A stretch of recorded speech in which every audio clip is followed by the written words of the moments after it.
Side खबरों के लिए सब्सक्राइब करें फ्लेम मीडिया और उसके बाद बेल आइकन को प्रेस करें ताकि सबसे पहले आपको मिले एक्सक्लूसिव खबरें।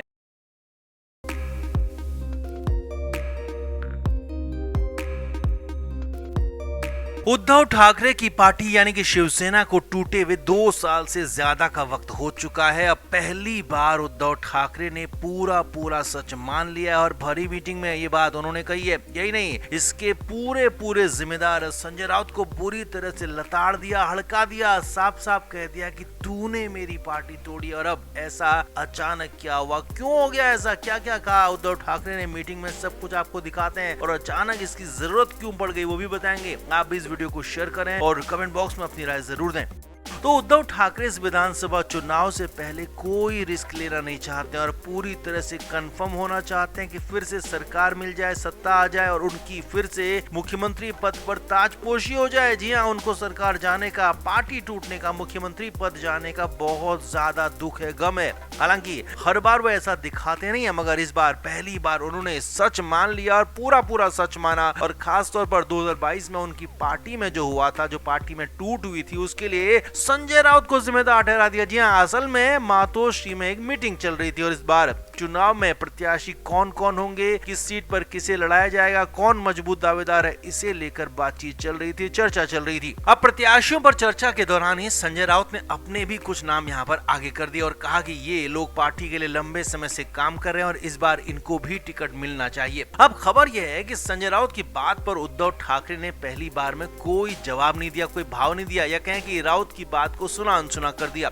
और दूसरी बातें करने लगे। इसके बाद संजय राउत ने दोबारा कहा कि मैंने आपको कुछ नाम दिए, एक बार आप इन नामों को देख लें तो बहुत अच्छा होगा। तो सूत्रों के मुताबिक उद्धव ठाकरे ने कहा कि हाँ, मैं इन नामों को देख लूंगा, बाद में देखूंगा, और इसके बाद बाकी लोगों से बात करने लगे। अब हो सकता है कि यही बात संजय राउत को अखर गई हो, परेशान करने लगी हो, क्योंकि संजय राउत तो खुद को उद्धव ठाकरे का सबसे करीबी और पहला आदमी मानते हैं। लिहाजा तुरंत ही संजय राउत बोल पड़े कि आप मेरे साथ ऐसा बर्ताव नहीं कर सकते हैं। मैं कुछ नाम दे रहा हूं और आप उन नामों को देख तक नहीं रहे हैं, आप सीधे मुझे इग्नोर कर रहे हैं। बस फिर क्या था, उद्धव ठाकरे जो काफी देर से खुद को रोक रहे थे वो फट पड़े। जी हाँ, मीटिंग में कई सारे लोग मौजूद थे, नेता मौजूद थे और वहीं पर उद्धव ठाकरे भड़क गए, नाराज हो गए। उद्धव ठाकरे ने कहा कि तुम्हारी बातों को सुनना और मानना अब मैंने बंद कर दिया है, क्योंकि तुम कभी भी सही सलाह नहीं देते हो, तुम अपना फायदा देखते हो, लिहाजा तुम्हारे नामों को मैं देखूंगा तक नहीं। अब उद्धव ठाकरे यहीं पर नहीं रुके। उद्धव ठाकरे ने कहा कि और तुम्हारी इस हालत के लिए तुम खुद जिम्मेदार हो कि तुम्हारी बातों को मैं क्यों नहीं सुन रहा हूँ, और यही नहीं, पार्टी की हालत के लिए भी तुम ही जिम्मेदार हो संजय राउत। जी हाँ, सूत्रों के मुताबिक बुरी तरह से संजय राउत को डांटा गया, फटकारा गया।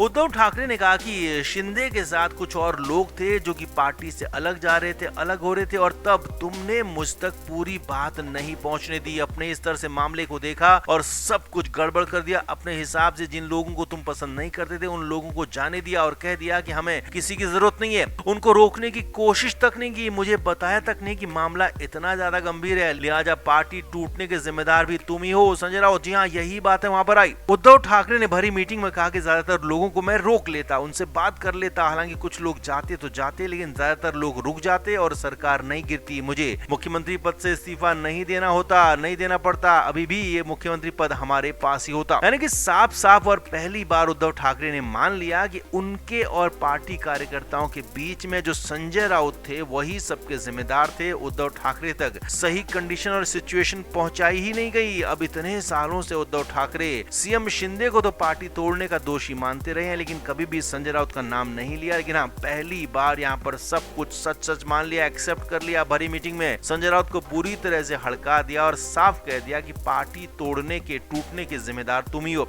और ये भी साफ बता दिया कि संजय राउत की किसी भी करीबी को टिकट नहीं दिया जाएगा। तो आपका इस पूरे मामले पर क्या कहना है? क्या उद्धव ठाकरे ने बात को समझते देर कर दी, या फिर संजय राउत को हद में रहने की हिदायत देना भी किसी प्लानिंग का हिस्सा हो सकता है? आप भी कमेंट जरूर करें, वीडियो को शेयर भी करें।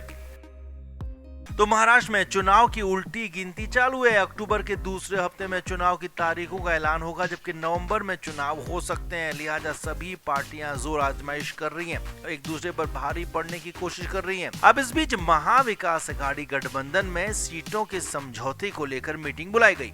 वैसे तो कई दिन से बातचीत चल रही थी, मगर ये फॉर्मल मीटिंग थी जिसमें उद्धव ठाकरे के साथ साथ उनकी पार्टी के संजय राउत, दूसरी तरफ कांग्रेस से नाना पटोले और पृथ्वीराज चौहान, जबकि एनसीपी की तरफ से शरद पवार खुद मौजूद थे, उनके साथ जितेंद्र आव्हाड भी मौजूद थे। अब मीटिंग में असली बवाल हुआ। शुरुआत कांग्रेस की तरफ से हुई। ये डिमांड की गई कि इस बार कांग्रेस को 125 सीटें मिलनी चाहिए, क्योंकि लोकसभा चुनाव में सबसे अच्छा प्रदर्शन कांग्रेस का ही रहा था। लिहाजा हमें यानी कि कांग्रेस को बड़े भाई की भूमिका में रखा जाए और 125 सीटों पर हम यानी कि कांग्रेस चुनाव लड़ेगी। ये बात कांग्रेस के नाना पटोले ने कही। वहीं दूसरी तरफ एनसीपी शरद पवार ने भी कहा कि उन्हें 100 सीटें चाहिए, क्योंकि वो भी अब पीछे नहीं रहेंगे। उनका भी लोकसभा में प्रदर्शन काफी अच्छा रहा था, स्ट्राइक रेट काफी अच्छा रहा था। लिहाजा अब यहाँ पर मुश्किल ये हो गया था कि शिवसेना यूबीटी यानी कि उद्धव ठाकरे की पार्टी के लिए 288 में से सिर्फ 60 के आसपास सीटें बच रही थी।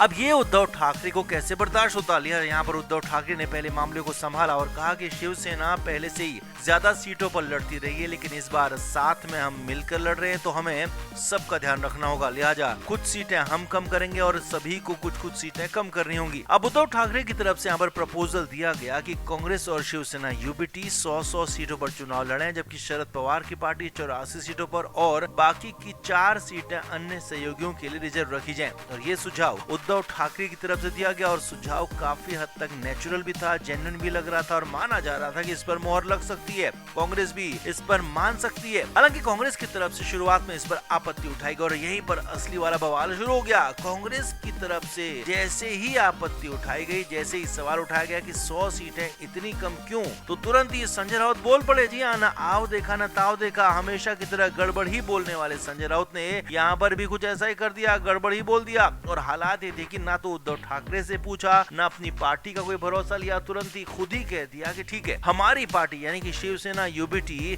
95 सीटों पर लड़ेगी, लेकिन कांग्रेस को भी 105 सीटों से ज्यादा नहीं मिलेंगी। अब यहाँ पर खुद संजय राउत ने ही कह दिया कि ठीक है, कांग्रेस ज्यादा सीटें मांग रही है, लेकिन 105 सीटों पर लड़े और शिवसेना यूबीटी 95 सीटों पर लड़ेगी, यानी कि बड़ा भाई कांग्रेस को यहाँ पर मानने को तैयार हो गए, खुद ही कांग्रेस को ज्यादा सीटें देने का ऐलान कर दिया। अब असली बवाल यहीं पर शुरू हो गया, क्योंकि उद्धव ठाकरे संजय राउत पर भड़क गए, नाराज हो गए। जी हाँ, सूत्रों के मुताबिक ठाकरे ने साफ साफ कहा कि इसे पार्टी का आधिकारिक बयान ना माना जाए, क्योंकि ये संजय राउत ने कहा है, मैंने नहीं कहा है। जिस पर कांग्रेस की तरफ से कहा गया कि संजय राउत भी पार्टी के ऑफिशियल प्रवक्ता हैं, लिहाजा उनका बयान भी ऑफिशियल आधिकारिक है, यानी कि ठाकरे मजबूर हो गए। अब हालात ये थे कि संजय राउत को डांट पड़ रही थी, फटकार पड़ रही थी, मगर वो तो नुकसान कर चुके थे, अपनी ही तरफ से अपनी पार्टी की सीटों को कम कर चुके थे, कांग्रेस के आगे एक तरह से सरेंडर कर चुके थे, यानी कि कांग्रेस के जाल में यहाँ पर न सिर्फ संजय राउत बल्कि उद्धव ठाकरे भी फंस गए और इसकी वजह बने खुद संजय राउत। कुल मिलाकर संजय राउत ने अपनी ही पार्टी को यहाँ पर ध्वस्त कर दिया, नेस्तनाबूद कर दिया, उठने की हालत तक नहीं छोड़ा। हालांकि इसके बाद उद्धव ठाकरे ने मामला संभालने की कोशिश की और कहा कि हमें ठीक है 95 सीटें हमें दे दो, लेकिन कम सीटों के बाद भी मुख्यमंत्री का चेहरा हमें दे दो, जैसा बिहार में किया गया था। कम सीटें आने के बाद भी नीतीश कुमार को मुख्यमंत्री बनाया गया, क्योंकि उन्हें पहले से ही सीएम फेस घोषित किया गया था, तो ऐसा ही यहाँ पर भी करे, कांग्रेस ज्यादा सीटों पर चुनाव लड़े और उद्धव ठाकरे की पार्टी को मुख्यमंत्री का चेहरा दिया जाए, ये प्रस्ताव रखा। हालांकि कांग्रेस और शरद पवार ने इस प्रस्ताव को सिरे से ही खारिज कर दिया और कह दिया एक बार फिर से कि मुख्यमंत्री का चेहरा कोई नहीं होगा। तो कुल मिलाकर संजय राउत की एक गलती उद्धव ठाकरे पर, उनकी पार्टी पर भारी पड़ गई और अब असली नुकसान इसका चुनाव के बाद होगा, यानी कि सरकार बनने की जब बारी आएगी तो वहां पर इसका बड़ा नुकसान उद्धव ठाकरे को उठाना पड़ सकता है। तो आपका इस पूरे मामले पर क्या कहना है, कमेंट बॉक्स में जरूर बताएं और वीडियो को शेयर भी करें। Flame media report.